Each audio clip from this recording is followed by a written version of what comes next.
Why are you still broke when you make good money? Like, real question, you're pulling in 70, 80, maybe 100 grand a year. On paper, you're doing everything right. But when you check your net worth, it's stuck. 10 grand, maybe 20. If you're lucky, you cracked 50, but it never seems to break past that invisible wall. And that feeling, it sucks. Because you're not dumb, you're not lazy, you're not irresponsible, yet somehow, year after year, you're running in place, inflation's eating your savings, your 401k barely moves, and every time you think you're getting ahead, life punches you in the face. Car repair, rent hike, medical bill, wedding, random emergency you should have planned for. Look, let me be real with you right out of the gate. If your net worth is stuck between $10,000 and $100,000, it's not bad luck. It's not the economy. And it's definitely not because you didn't skip enough lattes. There's a trap, and almost everyone falls into it. Here's what's crazy. This range right here, 10 to 100K, this is the hardest part of the entire wealth journey. Harder than going from 0 to 10. Harder than going from 100 to a million. No joke. And nobody tells you that. So what happens? You blame yourself, you feel behind, you scroll Instagram and see people your age buying houses, starting businesses, talking about passive income, and you're like, what the hell am I doing wrong? Quick story. I remember sitting in my car one night, engine off, just staring at my banking app. I had a solid job, good paycheck, and my net worth? Around 30 grand. At 30 years old, I felt embarrassed, ashamed, like I missed some secret class everyone else took. And then I made the worst mistake most people make right here. I doubled down on bad advice. I budgeted harder, I cut more, I tracked every dollar. I said no to everything fun, and guess what happened? Nothing, absolutely nothing. That's when it hit me. The system isn't broken, it's working exactly how it's designed to. Just not for you. Banks want your money sitting still, employers want you dependent on a paycheck. The safe advice wants you obedient, scared, and slow, and nobody benefits from you breaking out of this range. Except you. Stick with me, because in a minute, I'm going to show you the exact reason this middle zone feels like quicksand, and more important, how to escape it without gambling, day trading, or doing anything stupid. But first, you got to understand why you feel so tired all the time when it comes to money. And no, it's not because you're bad with it, it's because you're fighting the wrong enemy. You wake up motivated, then drained, because every move you make feels defensive. You're blocking punches instead of throwing any. Saving feels like restraint, not progress. Investing feels slow, distant, abstract, and the scoreboard never changes. So your brain checks out. You stop dreaming, you stop planning, you just manage. That constant vigilance is exhausting, and it quietly convinces you that stability is the goal. But stability without momentum is just stagnation wearing a seatbelt. Once you see that, the frustration finally makes sense and the path forward stops feeling mysterious or out of reach. It reframes your past effort as preparation, not failure, and gives you permission to shift strategies without guilt, fear, or shame, while keeping your values intact and your ambition alive. So you can finally move forward with clarity and controlled urgency today. Here's the villain, and once you see it, you can't unsee it.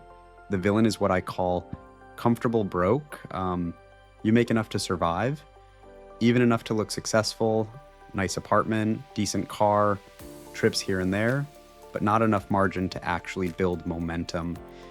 So every raise gets absorbed by lifestyle creep. Every bonus disappears. Every win canceled out by higher fixed expenses, and nobody warns you that this is the most dangerous place to be. Because when you're actually broke, you feel it. You hustle, you change, you get uncomfortable, but when you're comfortable broke, you coast, you cope, you tell yourself you'll get serious next year. I did that for years. Let me tell you something that sounds harsh, but will save you a decade. You cannot save your way out of this range. You can't budget your way out, and you definitely can't wait for the market your way out. Why? Because the math is working against you. Let's say you've got 50 grand net worth. You're proud of it. You should be, but your money isn't working hard yet. A 5% return? That's $2,500 a year. That doesn't change your life. Meanwhile, inflation's quietly stealing 3-4%. Taxes are taking another bite. And time is ruthless. Here's the part that made me angry when I realized it. Every year you stay stuck here, you lose more than money, you lose confidence, you lose urgency, you lose belief that things can actually change. And that's how people wake up at 45 with a good job and nothing to show for it. Side note, if that scares you a little, good, it should, because you're closer to that future than you think if nothing changes. But here's the good news. This isn't about working harder. It's about switching strategies. You're stuck because your money has no mission. It's just sitting there, getting slowly bled by the system, and the system loves that. Remember when I said I was sitting in my car, staring at my bank app? That night, I made a decision, not a resolution, a decision. I stopped asking, how do I save more? And started asking, how do I get leverage? That question changed everything, which brings me to the part most people mess up next. They jump straight to growth, crypto, options, random stocks, side hustles they hate, and they blow themselves up. I almost did too. So before I show you how to attack and grow, we got to stop the bleeding first. Because if you skip this step, you'll be right back here a year from now, wondering why nothing stuck. And yeah, this part isn't sexy, but it's powerful. You don't need a miracle. You don't need permission. You need a framework that creates pressure in the right direction, something that forces movement instead of comfort. That's what comes next. We'll strip away fake safety, tighten what actually matters, and redirect cash toward leverage, not lifestyle. Small shifts applied aggressively, compound faster than any raise ever will. This is where momentum starts to feel real again. Not overnight, not magically, but measurably. You'll see numbers move, you'll feel control come back. And once that happens, comfortable broke loses its grip. Because comfort was never the goal, freedom was.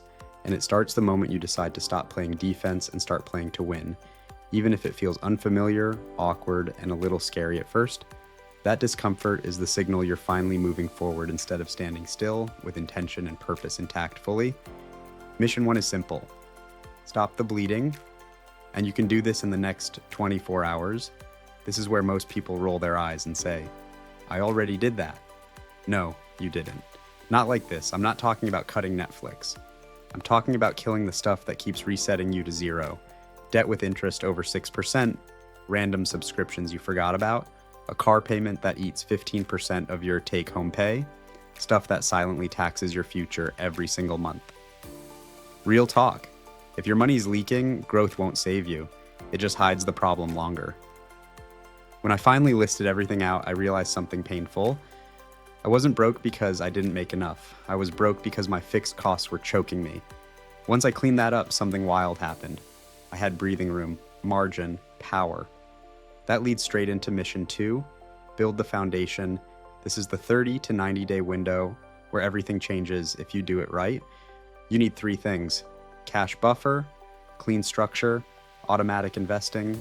Cash buffer means real emergency money, not vibes, not credit cards.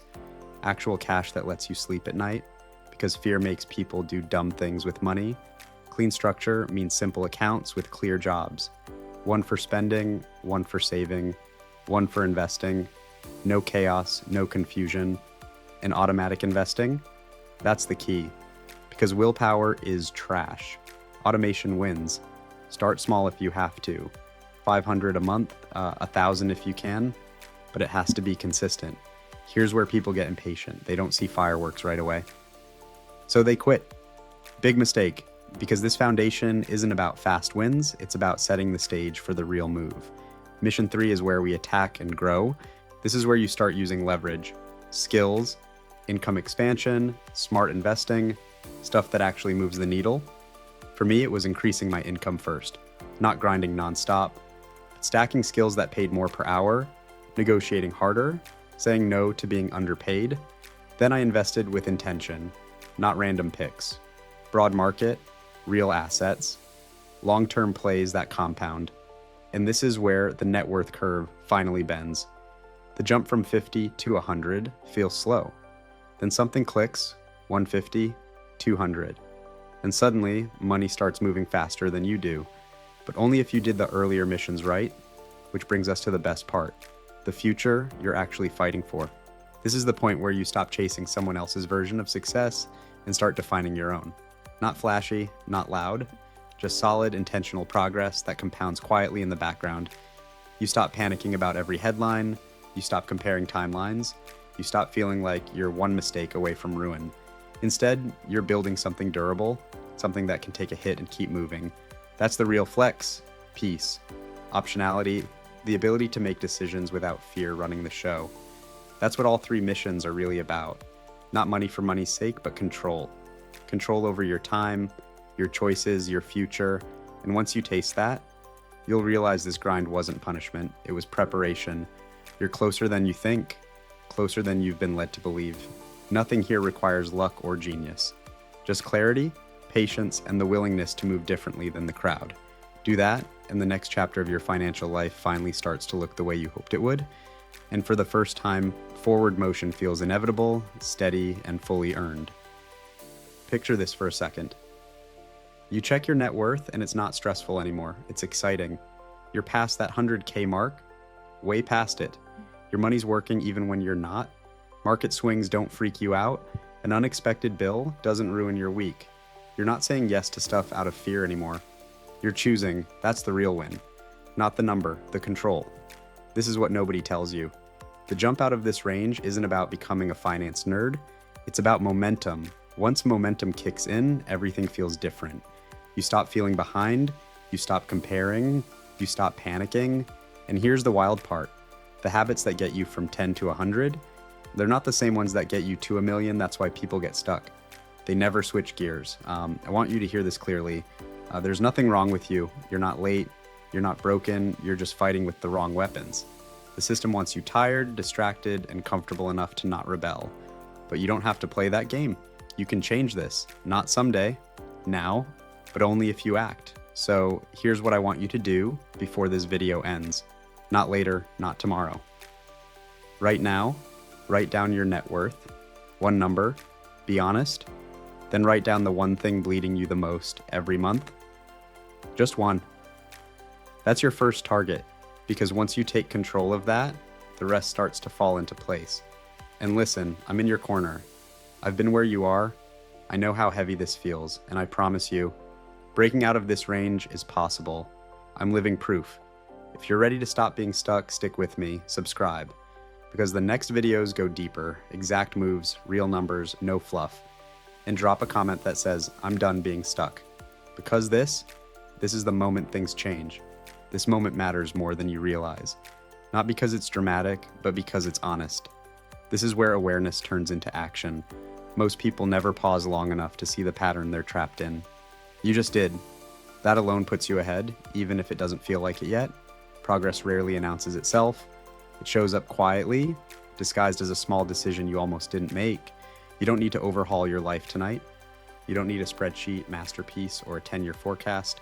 You need a single move that creates momentum, one cut, one redirect, one intentional step that breaks the loop you've been stuck in.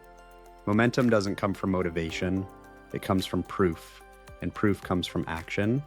Expect resistance from habits, from people, from the version of you that's used to playing it safe.